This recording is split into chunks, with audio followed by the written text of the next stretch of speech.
A fiery horse with the speed of light, a cloud of dust, and a hearty hi-yo silver. The Lone Ranger.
With his faithful Indian companion Tonto, the daring and resourceful masked rider of the plains led the fight for law and order in the early western United States.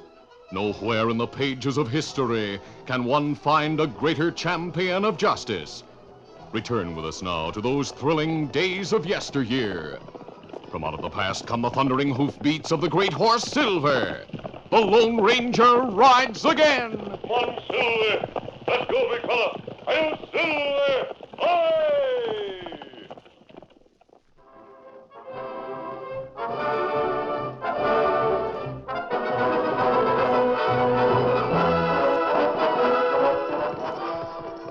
The Lone Ranger and Tonto rode a hillside trail overlooking a valley. Suddenly, Tonto pointed to the valley. Look, Emissary. Stagecoach go plenty fast along Valley Trail. That looks more like a private coach, Tonto. It is moving at top speed, though, and Oh, wait. 4 horsemen are riding down the slope to intercept it. Them outlaws, maybe. Come on, Silver! Come up, scout. The masked man and Indian turned from the hill trail toward the valley. Drawing their guns, they opened fire. Outlaws turn back right into woods. The coach driver is slumped down on the seat. He must be wounded. The horses are running wild. We'll have to stop them. Come on, Silver! Faster, big fella! Come up, scout. Within a few moments, the Lone Ranger and Tonto reached the valley trail and swerved to take positions on either side of the frightened and wildly running coach horses. Gradually, the masked man drew alongside one of the lead horses. Then, with a mighty effort, he sprang. Made it! Ho! Ho there! Ho! Ho! Ho now! Ho! Easy, steady, big fella. See about the driver, Tonto. I'll look after the passengers. Easy, scout, easy, fella. Another of the bandits. Oh, no, monsieur. I know this masked man. Governor, I didn't expect to find you in this coach. And I didn't expect such a fortunate meeting with you and Tonto, my friend. Well, this I do not understand, Governor. A masked man and an Indian? Monsieur Lamont, the masked man and Indian are well known to me, as well as to official Washington. They help to keep law and order in the West. My friend, meet Monsieur Lamont, special emissary from Napoleon III to the court of Emperor Maximilian of Mexico. I'm honored to meet you, Monsieur Lamont. I, too, am honored, monsieur, to meet one whom the governor of Texas calls his friend. The driver have shoulder wound, Emissary. Him not be able to drive coach now. We'll bandage his wound and put him into the coach, Tonto. I'll drive the governor and his guest to Austin. You ride with us and lead Silver. Me glad to see Governor again. And I'm happier than words can tell that we've met you and the Lone Ranger, Tonto. Outlaws began to attack the coach some distance back. Our escort of troopers stopped to ward them off while we came on at top speed. Evidently, others were waiting ahead of us in anticipation of just such a move. The troopers are still fighting back there. They'll follow later. Oh, if it hadn't been for you two men... Then you think those outlaws knew you were in this coach, Governor, and planned this attack beforehand? I'm sure they knew Monsieur Lamont is in this coach, sir. I'm also sure they're not ordinary outlaws, but hired cutthroats sent out to intercept the emissary, prevent him from reaching his destination. Then I suggest we leave at once for Austin. When we reach your mansion, we'll get the details. It's better that we go before they gather forces and try again. I'll take the reins now. After Tonto helped the driver into the coach, the Lone Ranger started the vehicle toward Austin. Get up there! Come on, get up!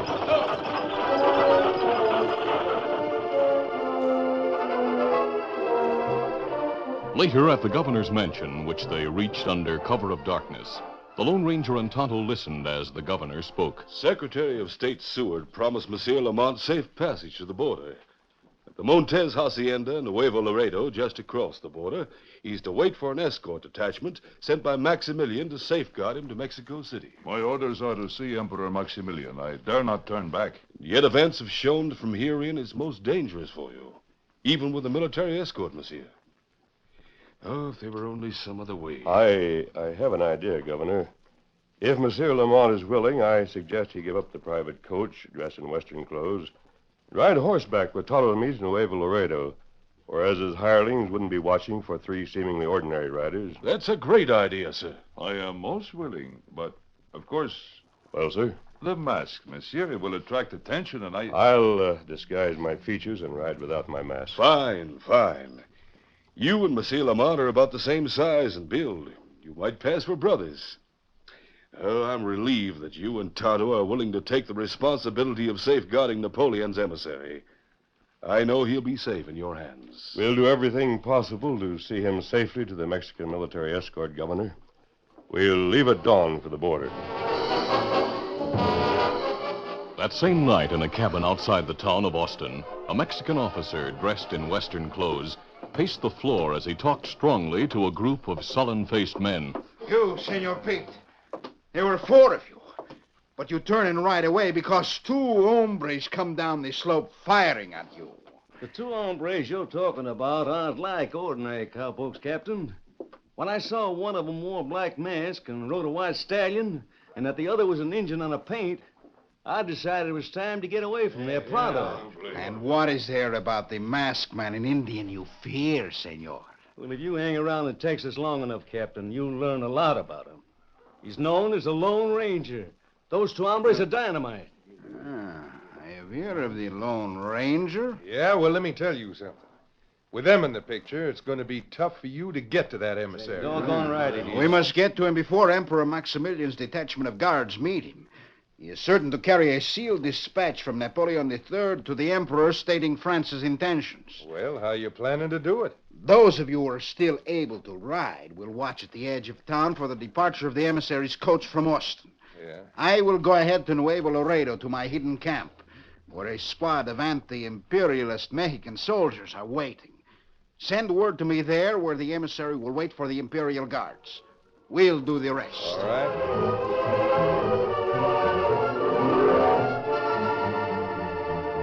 At dawn, the Lone Ranger and Tonto left with the emissary, who was dressed in Western clothes.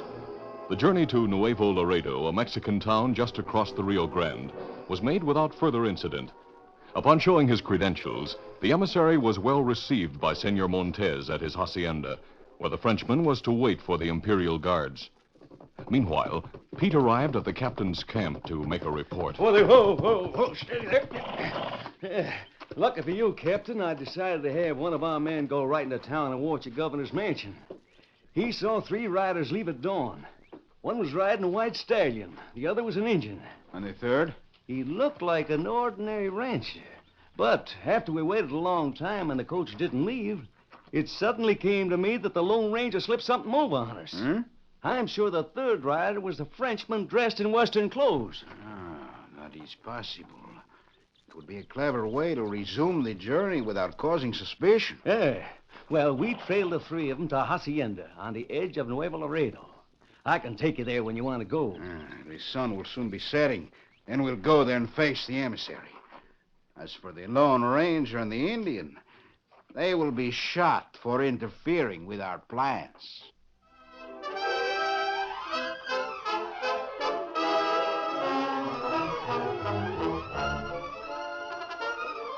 curtain falls on the first act of our Lone Ranger adventure. Before the next exciting scenes, please permit us to pause for just a few moments.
Now to continue.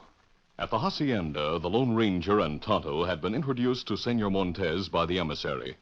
Their kindly host smiled as he spoke to the masked man and Indian. Senores, I have heard much of your exploits in the States. I am most delighted to have you as my guests. Thank you, Senor Montez. It is kind of you to give protection to Napoleon's emissary. Our emperor will be pleased. I have done so because our State Department promised safe conduct across the United States for Monsieur Lamont. We in America don't want to interfere in the politics of your country, Senor. Of course, I understand. The Imperial escort should arrive here sometime during the night. We'll stay until the escort arrives. With your permission, Senor. Oh, I shall be relieved and delighted, Senor. Do you think those outlaws found out that we came here on horseback, monsieur? It's possible. We'll keep watch as a precaution. That good idea, Emissary. Me go now in the patio. A short time later, Tonto returned and drew the Lone Ranger aside. Oh, what is it, Tonto? Me see feller sneaking back through trees. Then he mount right way. Oh, they found out we're here. That's what me think. If many gunmen come, it not be good. Soon it be dark and them able to sneak the house. We couldn't hold them off long. We must see to it that the emissary is protected until he's turned over to the Emperor's guards. I have an idea. Those men want the emissary. If the man who might be spying saw you and me right away toward the States, he wouldn't try to interfere. But if we leave... I'll change clothes with the Frenchman. Then wearing my mask and riding silver, he'll go with you to Fort McIntosh, a few miles up the other side of the Rio Grande. And then what we do? The governor gave me a note in case we needed the help of troopers on the way here. With that and the emissary's credentials, you'll be readily received. I'll ask the commandant to send the emissary back here with troops. And that way he'll be safe. They'll guard him here until the Emperor's soldiers arrive. That's plenty good idea. But if gunmen move in while we gone, you be in heap danger. I'll handle that when it happens. Come on, we'll tell the others of our plan and have you start across the border to the fort.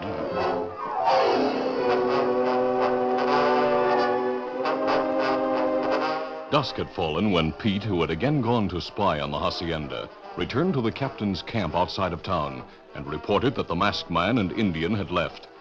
Later at the hacienda, the Lone Ranger, with his features disguised and wearing the clothes formerly worn by the emissary, was talking to Senor Montez. Now, if men come here looking for the emissary, I'll try to bluff them into thinking I'm just an ordinary guest of yours, Senor Montez. You are taking a great risk, Senor. They may know the emissary reached here, and if they saw the two riders leaving a while ago, they may think you are the Frenchman. Maybe so. The men behind those attacks are clever, Senor. General Juarez would send one of his best men to command such a mission.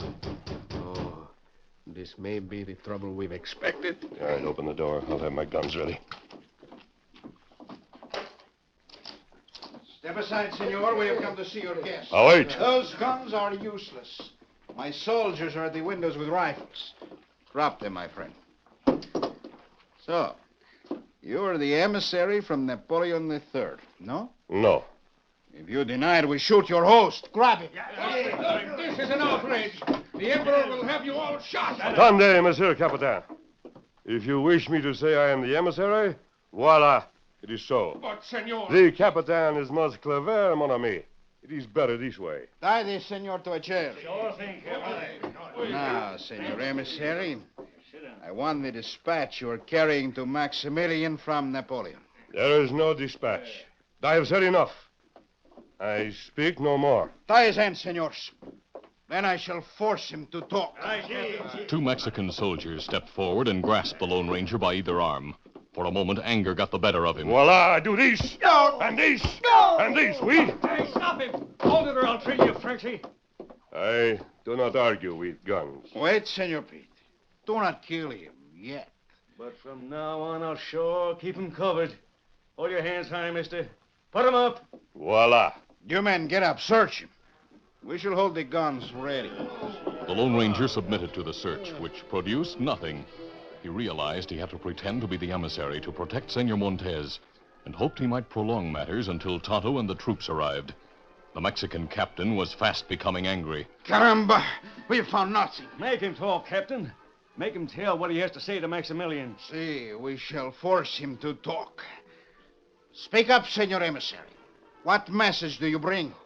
I have nothing to say. Tie him to a chair. Then we search the entire hacienda for the dispatch he must have carried. After tying the Lone Ranger, considerable time was spent by the soldiers as they made a thorough search of the many rooms, but without success. Finally, the captain spoke again. Pete, we have found nothing. Absolutely nothing. I told you to force him to talk, Captain. He must have memorized a message for the Emperor. I say beat him till he does tell you. That is not so good. If he is beaten into insensibility... Well, a little slapping around might help. He can't be so brave as he makes out to be. I shall try. Tell us the message. No. Where's the dispatch? You. Look, he's trying to break loose. Acting brave won't get you anything, mister. We did not think a Frenchman would be so obstinate. Let me bang him around. We get something from him and know the reason why. No, we have wasted much time. The dawn comes early. It will soon be getting light. Well, what of it? I shall give him until dawn to speak out. If he does not, he will be shot. He will have time to think things over in the company of his host. Come along. The captain and his men left the room, but the Lone Ranger saw guards watching through the windows. Senor Montez was the first to speak. Senor, why do you not tell them you are not the emissary? They threaten to kill you if I tell them that. I'll keep up the pretense and try to do credit to the emissary until help comes. But it may not come, senor. Soon it will be light. They will shoot you. I shall tell them. No. Capitan! Capitan! Why do you call, senor? This man is not the emissary. That is the truth. If Keep you will... your lies in your throat, senor. We But- are not interested in what you tell us. It is hopeless. He does not believe me. We'll hope for the best. That's all we can do.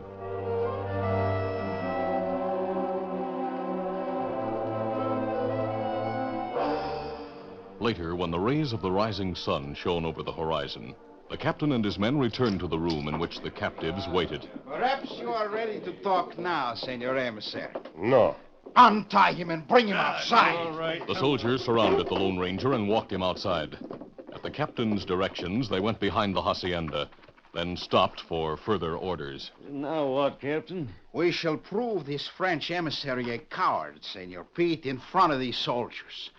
We shall spread the word that Napoleon sent a coward to deal with the Emperor. What do you plan to do?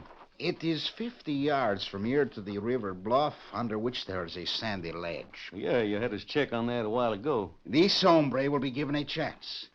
If he is brave, he will walk toward the edge of the bluff. I shall fire 2 shots over his head. After that, I shall command the soldiers to shoot a volley. To shoot to kill. If he is a coward, he will run like a scared rabbit. Start now, Senor Emissary. Oui, Captain. Slowly, the Lone Ranger walked forward. The first shot rang out. The masked man knew that walk or run, he had no chance in spite of what the captain had said. He was determined not to act the coward in front of the leering soldiers. The second shot sounded. With perspiration beading his forehead, the Lone Ranger moved on.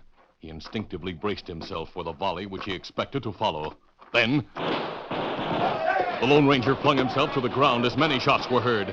Then he realized the shots had come from a different direction. You all right, Emissary? Yes, Tonto. Thank heaven you got here. Give me a gun. Here. Thanks. Come on. The Lone Ranger and Tonto gave their attention to helping in the fight.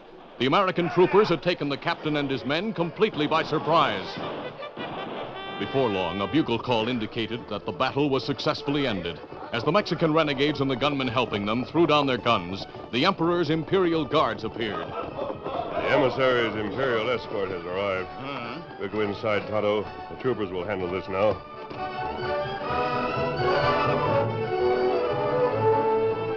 Later, inside the hacienda, Senor Montez spoke with feeling to the Lone Ranger. Senor, you are magnificent. You saved not only the honor of the Emperor Maximilian, but also of the French emissary. Oui, I am much in your debt, monsieur. Well, frankly, I felt the honor of the United States was at stake. The promise made to safely deliver you, Monsieur Lamont, to Maximilian's escort had to be upheld. I hope your journey from here to Mexico City is a pleasant one. Thank you, monsieur. The Imperial Guards have taken the Capitan and his men into custody. The American troopers are taking back the American gunmen. Here are your guns, senor. Good, and thank you, sir. Tonto and I'll return to the United States now. Someday, senor, we'll meet you again, and you too, Monsieur Lamont. Adios. Hasta la vista. Adieu, monsieur. Monsieur Montez, that man, he is such as I have never met before. Who is he? One whom both Maximilian and your Emperor Napoleon III would no doubt desire to have in their service, Senor Emissary. But his loyalty is all for his own country. Yes, he is one great Americano, who is known across the border as the Lone Ranger.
This is a feature of the Lone Ranger Incorporated, created by George W. Trendle, produced by Trendle Campbell Muir Incorporated, directed by Charles D. Livingston, and edited by Fran Stryker.